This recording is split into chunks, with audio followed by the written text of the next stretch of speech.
President Moorhead, Provost Hugh, UGA faculty, the individuals whom we come to honor today because of the completion of their degrees, and to their friends who are in the stadium here with us. Undoubtedly, for many of you, today marks the realization of dreams that you have long held, and that's a wonderful accomplishment. And for me being here, there's also a dream that's being realized. Because when I was a boy, I dreamed that one day I would be here in the midst of Dooley Field, and there would be crowds in the stands. But I did not see myself dressed this way. No. But that's the difference between dreams and reality. Now, you're getting ready to leave here, and we have endowed you with various skills. You've gained new quantitative skills. You've gained skills of qualitative analysis. You've become better at critical thinking. We also hope you become better at writing skills. Yes, because you're soon going to be writing memos, reporting to your superiors about what you've done. Or anytime you apply for a new job, the first thing that is seen by that person in the HR department is going to be something that you wrote. Yeah, and therefore you're going to be evaluated on your writing skills, and if those come up short, you may be passed over, unfortunately. Moving forward, you may not get accepted for that. And so that's why it's important as you go into these new lives that you're going to have, that you always bring your A game. Yeah. Being the newest employee, at some point you may well be asked to go out and do some chore, and you look at it and say, well, that's trivial. That's not in line with my education. Don't they realize I've got a master's, I've got a doctorate, I'm much above this. But as my grandfather used to say, if it's worth doing well. And by taking on that seemingly trivial chore and doing your very best at it, you never know who may be watching and who may be impressed that, yeah, even with a minor responsibility, you gave it your very best. That might then at some point lead them to recruit you to join their team, to achieve a promotion, those kinds of things. So you want to always bring your A game. Now, some of you are going to be going into teaching as a career. Others may not take that as a career, but at some point you may be doing some training. Yeah.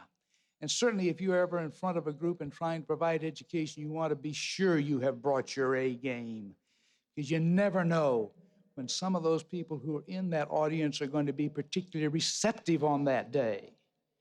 Now, as a faculty member, I always enjoy hearing from former students.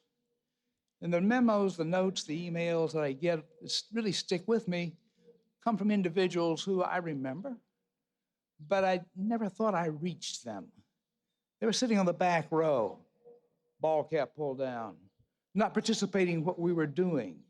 And so it's always kind of stunning when I get an email and a person says, well, these people, I've been thinking about your class, or something I learned in your class that's helped me with my career. And that's why, again, you always want to bring your A game. You never know when someone out there may be receiving at the same time you're transmitting. You always want to transmit at your very best.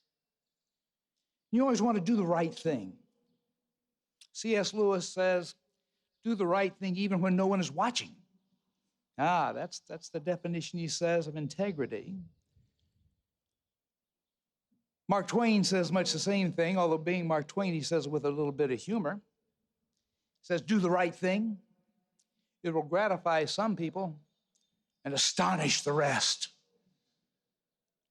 Or to turn to a moment for politics here, again, the same kind of thing. Alexander Butterfield, now he was the individual who revealed the taping arrangement in the Nixon Oval Office, what ultimately brings down the Nixon presidency. And what Alexander Butterfield says is that if you don't lie, you don't have to struggle to keep your story straight.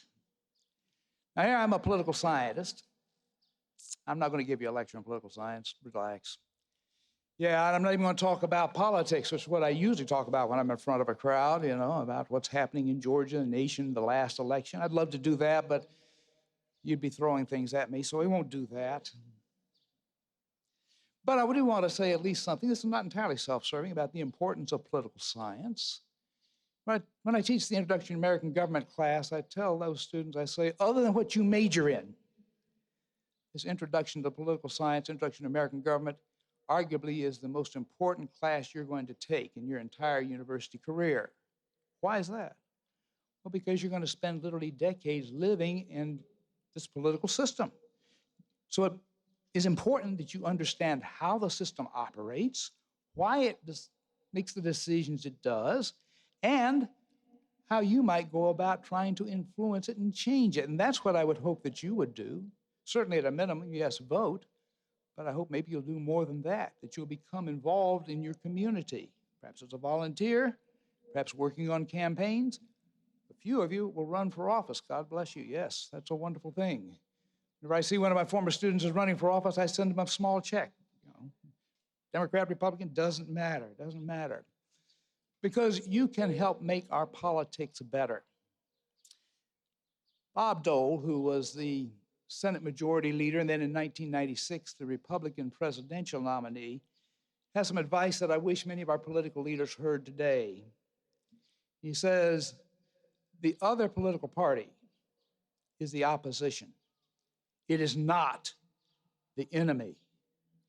In our hyper-politicized, polarized world in which we live today, too often, I think, people on one side look at those on the other side and view them as misbegotten, the enemy. That is not helpful for us and for our future. So I would hope that you would bring your wisdom to promote moderation in the pursuit of justice. That's what we need, is more people who are willing to do that, who will listen carefully to what those on the other side say and try to understand it and to not immediately reject it out of hand, and certainly not to discern that it's something which is being promoted by evil influences. Because I really do believe that most of our political leaders share one thing in common, and that is they want what is best for this state and best for this nation. They may have different ideas of how to achieve that, but I believe that they all share that. Now, you're going to be leaving here, you're going to be going out, you're going to be competing in a new world, and you face greater challenges than did earlier generations. Distances have shrunk, national boundaries have been muted. Now, it used to be you graduated from the university and you went forth and you would be quite successful if you were at the best in your field, in your community, or maybe your state. But as the president just alluded to, you're going to be competing on an international stage. You're going to be going up the best trained individuals who come from universities around the world. Some points you're going to be disappointed, you're going to lose out, but you're going to overcome this.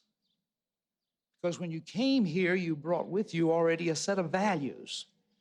Values you'd learned your home, from your family, friends, your community, maybe in your religious training. And to those core values that you brought here, you have now added first-class world education. So you're going to be able to overcome and achieve. So while you face greater challenges than the previous generations, yeah, you're going to be prepared to do this. Now, we often hear parents tell their children, they say, I'm glad you got into the university, because the parent will say, I couldn't meet the standards to get in here today. Probably true in some instances.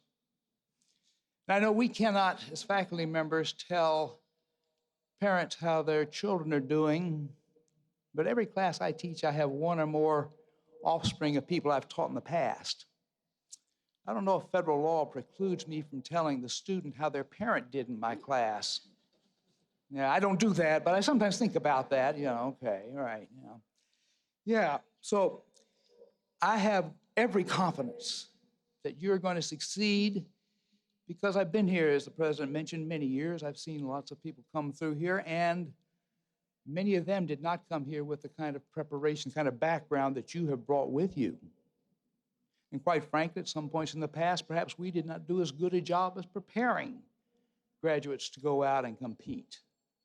But you're the very best we've had, and I think the university is doing the best job it has ever done to prepare you to go forth. So yes, that's why I have every confidence you're going to succeed, because those who came before you who had less background preparation, they have left their marks in many, many ways, in many fields, having gone from here.